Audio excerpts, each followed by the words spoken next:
প্রমাণ হয়েছে শেখ হাসিনার দ্বারা। আজকে শেখ হাসিনা ওয়াজেদ 5ই আগস্ট পূর্বে, জুলাইয়ের পূর্বে যে গণহত্যা চালালো, 17 বছর তো বাংলাদেশের মানুষকে ঘর ছাড়া করেছে, বাড়ি ছাড়া করেছে, সংসার ছাড়া করেছে।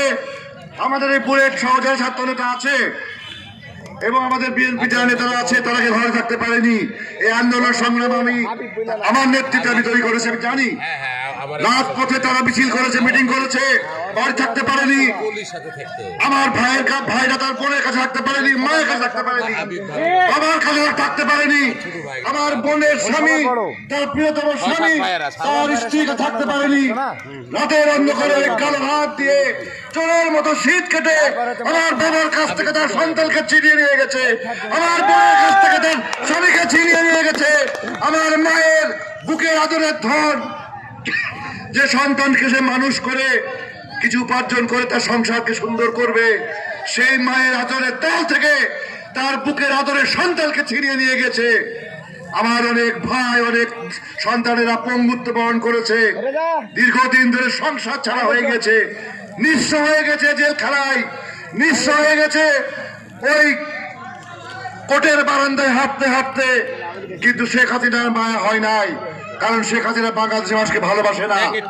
এই 5 তারিখের পর তিনি যে বাংলাদেশের ক্ষমতা হারাচ্ছেন, 3 তারিখ থেকেই সকল মহলে বোঝা গিয়েছিল।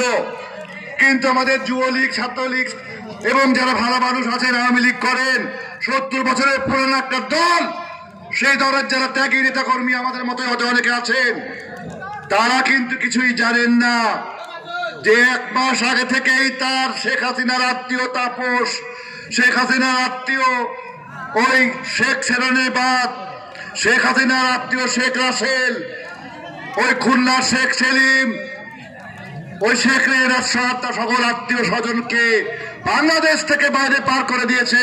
কারণ শেখ হাসিনা বুঝতে পারছিল এই ক্ষমতা তার হাতে থাকবে না।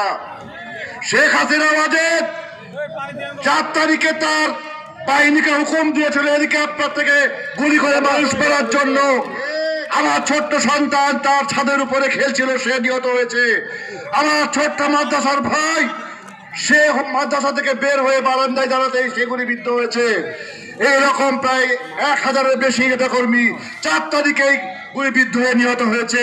তার ভিতরে 122 জন ছিল ছাত্র দলের নেতাকর্মী, ওয়াসিম সহ 422 জন আমার বিএনপি নেতাকর্মীকে হত্যা করা হয়েছে।